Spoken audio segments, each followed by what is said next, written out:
नमस्कार मित्रांनो, तुमचं स्वागत आहे आपल्या YouTube चॅनलवरती। तुम्ही सध्या पाहिलं असेल की मनोज जरांगे पाटलांचा पाठिंबा कोणत्या उमेदवाराला असेल आणि नेमके ते उमेदवार कोणते असतील याकडे सर्वांचं लक्ष लागलंय। कारण मनोज जरांगे पाटील उद्या त्याच्यावर निर्णय घेणार की कोणता उमेदवार कोणत्या मतदारसंघात असेल आणि कोणता उमेदवार आपल्याला पाडायचा आहे। यावर जर निर्णय झाला तर 100% महाराष्ट्रातील राजकारण बदलल्याशिवाय राहणार नाही।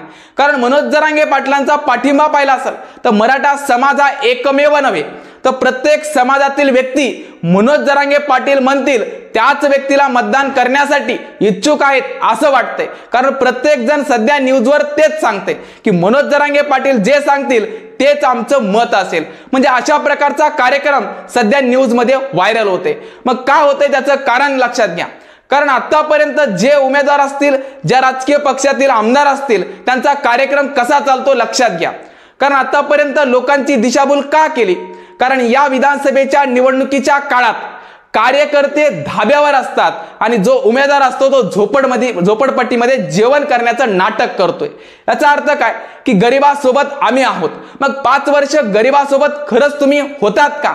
जेणेकरून विधानसभेच्या निवडणुकीत झोपडपट्टीमध्ये जाऊन तुम्ही भाकर चटणी खाताय तर थोडं लक्षात लोकांनी सुद्धा घ्यायला पाहिजे की खरंच या 5 वर्षामध्ये गोरगरीब जनतेला यांनी पाठिंबा दिलाय का? गोरगरीब जनतेचे प्रश्न सोडवलेत का? का सध्याच या विधानसभेच्या निवडणुकीमध्ये लोकांची दिशाभूल करण्यासाठी कार्यक्रम आहे?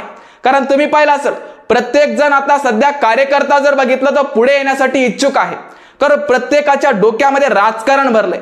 कारण त्यांच्या लेकराचं भविष्य त्यांना उज्ज्वल करायचे का बर्बाद करायचे हेच लक्षात येत नाही। कारण आपला नेता, आपला पक्ष मोठा आहे आणि आपल्या लेकरांचं भविष्य छोटा आहे।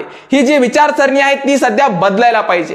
कारण आपलं राजकीय जे काय आपण पक्ष म्हणतो किंवा आपण एखादा कार्यकर्ता म्हणतो, तो कार्यकर्ता असो की एखादा उमेदवार असो, ज्यावेळेस तो सामान्य जनतेतील व्यक्तीचा विचार करतो, फक्त विधानसभेच्या निवडणुकीत पुरतात नव्हे तर इथून पुढे 5 वर्षासाठी जो व्यक्ती विचार करतोय त्या व्यक्तीचा विचार प्रत्येक जनता करणार आहे।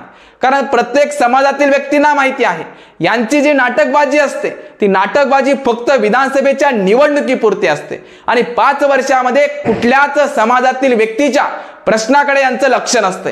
कारण आतापर्यंत प्रत्येक समाजातील प्रश्न अनेक आहेत पण त्या प्रश्नाचा मार्ग अजून यांनी काढला नाहीये। मग कोणत्याही पक्षातील व्यक्ती असो, आपण फक्त सत्ताधारीच म्हणत नाहीयेत तर विरोधातील काही उमेदवार सुद्धा प्रत्येक समाजातील व्यक्तींचे प्रश्न सोडवण्यासाठी तत्पर होता का? खरंच तो परत निवडून देण्यासाठी योग्य आहे का? याचा विचार आपण केला पाहिजे। कारण यांची नाटकबाजी आता सध्या चालू झाली आहे। कारण सध्या बघितलं असेल अर्ज भरण्याची तारीख संपली, मग प्रचाराच्या वेळी मग नेमकी नाटकबाजी कोणती करायची? तर अशा प्रकारे गरीब लेकरांना जवळ घ्यायचं, त्यांना खाऊ घालायचं, शेतकऱ्यांसोबत गप्पा मारायच्या, गरीब लोकांसोबत जेवण करायचं। मग नेमकं हे जेवण गरीब लेकरांना जवळ 5 वर्ष का राहत नाही? फक्त या निवडणुकीपुरतं तुमचा गरिबांचा विचार करण्याचा ट्रेंड आहे का? म्हणजे 5 वर्षामध्ये याच गरिबांनी ज्या समस्या तुमच्या समोर मांडल्या त्या समस्यांचा उहापोह झाला का? याचा तरी विचार लोकांनी करायला पाहिजे। आणि आता सध्या ज्या व्यक्तीमध्ये पाहिला असेल सध्या एक ट्रेंड चालू असतो, प्रत्येक कार्यकर्ता असो की राजकीय पक्षातील व्यक्ती असो, सध्या जास्त प्रमाणामध्ये दारू आणि मटण याच्यावर विचार केला जातो आणि लोकांनी सुद्धा लक्षात घ्यायला पाहिजे मटणावर विचार न करता योग्य बटणावर लक्ष द्या, जेणेकरून विधानसभेमध्ये योग्य उमेदवार जाईल आणि प्रत्येक समाजातील ज्या काही समस्या असतील त्या सुटतील। म्हणून आपल्या मतदानाचा अधिकार जो आहे तो प्रत्येक व्यक्तीने बजावला पाहिजे आणि विधानसभेच्या निवडणुकीमध्ये योग्य उमेदवार पाठवला पाहिजे, जेणेकरून पुढच्या 5 वर्षात प्रत्येक समाजातील प्रश्न सोडवण्यासाठी तो व्यक्ती तत्पर पाहिजे। नाहीतर नुसती नाटकबाजी करून एखाद्या व्यक्तींचे मत मिळवणारा व्यक्ती असेल तर त्या व्यक्तीपासून जरासा सावधान। कारण तो व्यक्ती सध्या या ट्रेंडिंग मध्ये चालू असतो, गरिबांची मदत करतो, गरीब मुलांना जवळ घेतो, पण या ठिकाणी प्रत्येक समाजातील व्यक्तींची दिशाभूल करण्याचा कार्यक्रम होत असतो। म्हणून या कार्यक्रमापासून थोडासा लांब राहा, दूरच राहा, जेणेकरून आपलं मत वाया गेलं नाही पाहिजे। इथून पुढे लक्षात ठेवा, अनेक प्रकारचे कार्यक्रम सध्या विधानसभेच्या प्रचारामध्ये होऊ शकतात, म्हणून प्रत्येक व्यक्तीने यापासून सावधान राहिलं पाहिजे की आपल्या मताचं मूल्य आपण जाणलं पाहिजे, आपलं मत वाया गेलं नाही पाहिजे, आपलं मत योग्य व्यक्तीला गेलं पाहिजे।